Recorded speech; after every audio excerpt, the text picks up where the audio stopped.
Okay, so last week we were talking about Sir Tom Jones and pelvic charisma. Today we're going straight to the vocal cathedral, Bellini, Rubini, and one of the most impossible notes ever written, the high F of Credea si misera. This isn't pop, this is sacred ground. Stay tuned.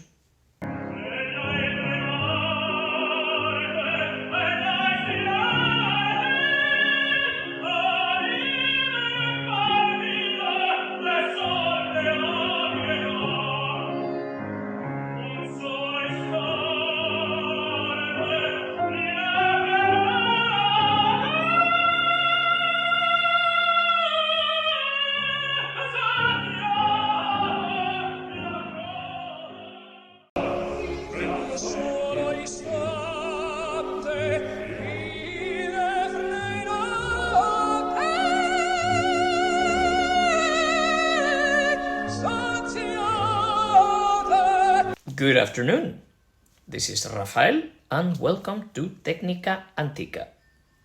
What you just heard is perhaps one of the most extreme and mysterious sounds in all of operatic history. The high F, F5, a note so rare, so technically elusive that its very existence has sparked decades of controversy and mythology alike. So, had you ever heard a tenor sing an F5? Not a high C, not a D, not even an E, I mean an actual F5, like the Queen of the Night, but tenor. It's a very controversial and arguably the most impossible note ever written for the tenor voice. But don't get me wrong, this video is not a compilation of tenors singing an F. You have many YouTubers that have made playlists of this material. This is not a guess the note game. What this is a proper investigation into a vocal myth, a historical turning point, and a technical feat that very few voices, past or present, have even dared to attempt. So get ready because I'm going to take you through the origins of this note, the anatomy that makes it or breaks it, and the singers who risked almost everything to reach it. Because this F5 is not a sound. And on top of that, there is a parallel story. A home recording, mysterious and haunting, of this very note being sung in Bellini's I Puritani, Credea si misera, and for decades it has been attributed to none other than Giacomo Lauri-Volpi. But is it really him? So today we will also dive deep into the voice, the history, the physiology, and perhaps the truth behind this legendary note. I hope you enjoy. I'll see you in the video. Okay, so why does this note even exist? Bellini wrote I Puritani in 1835, his final opera. The role of Arturo was created for Giovanni Battista Rubini, a tenor famous for his extraordinarily high and agile voice. Rubini could reportedly sing up to an F5, not in falsetto, not in head voice, but in a kind of floating mixed coordination called Voce Faringea, a CT-dominant voice production with minimum TA engagement that added enough density to the sound, allowing his high notes to cut through orchestras while maintaining elegance and control. That's why Bellini added an ossia, an optional high F in Credea si misera. It wasn't meant for everybody. it was written just for Rubini. And it's still in the score, you can see it, but very few dare sing it.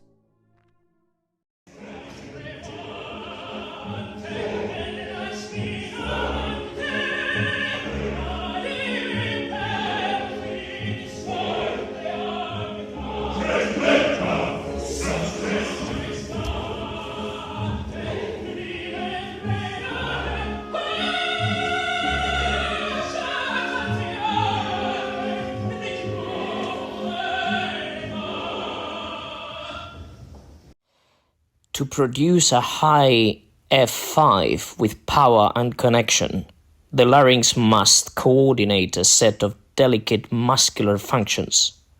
First, the cricothyroid muscles, shown here, tilt the thyroid cartilage forward. This lengthens and tenses the vocal folds, raising pitch. To avoid sounding like falsetto, the thyroarytenoid muscles, especially their internal layer known as the vocalis, remain partially engaged. This adds mass to the folds and helps maintain a firm glottic seal. Full adduction is ensured by the lateral cricoarytenoid muscles, while the interarytenoid muscle brings the arytenoid cartilages together. Together, they create the necessary medial compression to avoid air leak and maintain a resonant tone. Above the glottis, the aryepiglottic fold narrows. This creates acoustic resistance and boosts the singer's format, allowing the note to project over an orchestra. All of this happens while the false folds remain retracted and the epiglottis stays open. The larynx holds a neutral to slightly lowered position, allowing resonance to develop in the pharynx rather than being pinched at the top.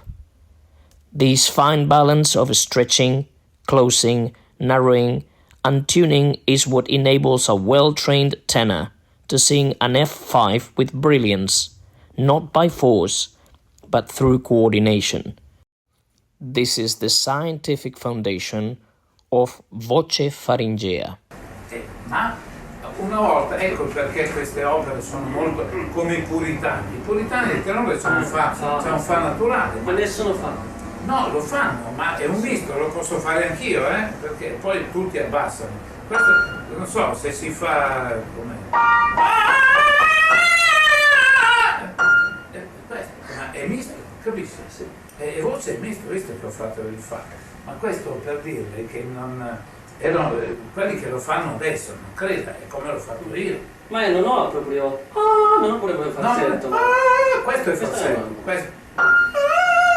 Questo è falsetto, Mm-hmm. Capisci? Ma facendo questo.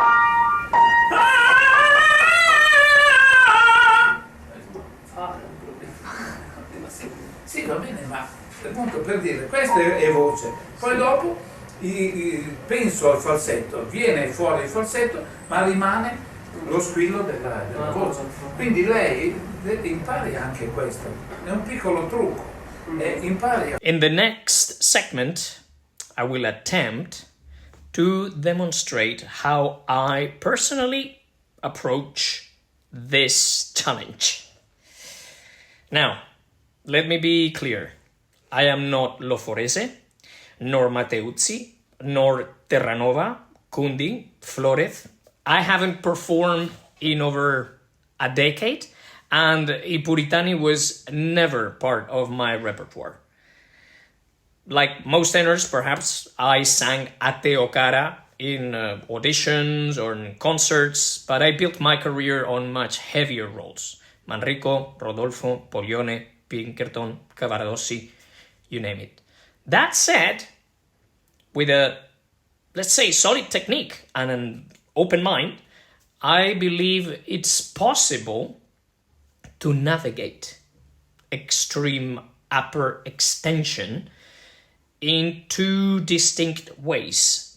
So, first I will sing the C-sharp 5 in what we might call a legit chest mixed or full voice, voce piena in testa, and then I will attempt the F5 using Voce Faringea, the pharyngeal coordination that allows access to these unreachable heights without breaking into falsetto or this head voice.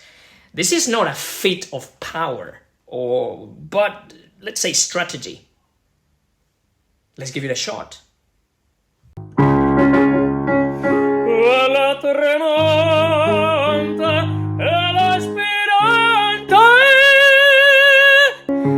Un solo istante l'ira frenata.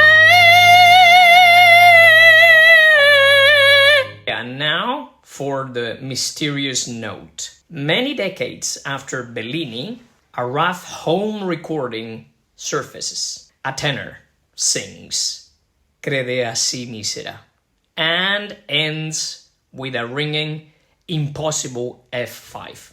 The LP says it's Giacomo Lauri-Volpi, recorded sometime in the late 1950s. But something feels a bit off.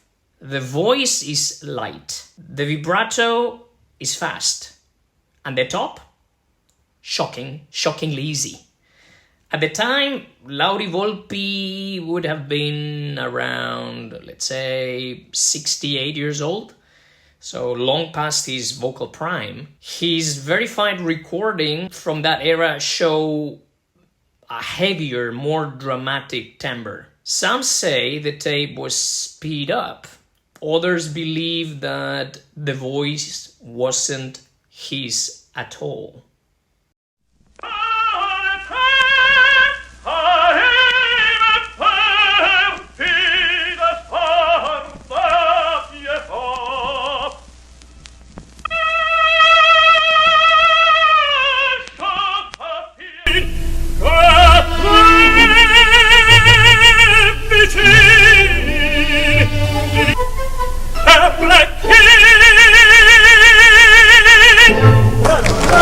Alright, to close the video on a thoughtful, rounded note. This note, this F5, is more than a vocal stunt.